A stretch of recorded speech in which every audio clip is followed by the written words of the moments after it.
these last, I would say 30 months has always been, I'm sure you must have answered this in many forums, but I don't want to not ask this question so that we understand what have been your three biggest lessons that you have learned in these last 30 months as a CHRO, Ekta.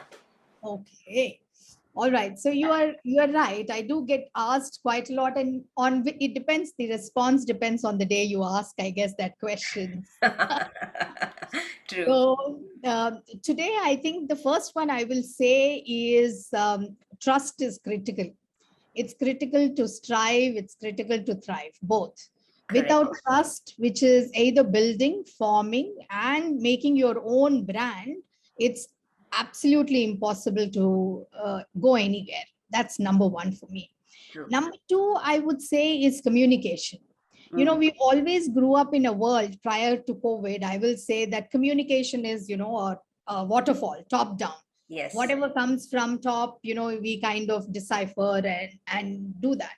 I don't think this generation believes in that, and I don't think it works anymore. Post-COVID, if there is one lesson I've learned as a CHRO, is that communication has to be clear and concise. It doesn't have to be a waterfall. It doesn't have to only come from the top for it to be accountable and therefore be acceptable. That's my second lesson.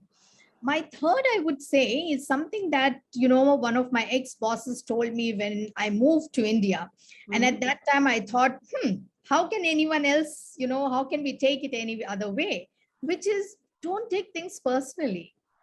Correct. It is really important. And as when we are younger, we don't know the difference between this is a feedback to your role, not to you as a person, or to the task or action that you have done. It's very difficult to discriminate and, divide that. But that's my biggest lesson. If you ask me in the last 12 months, what have I learned? I think I've learned not to take things personally.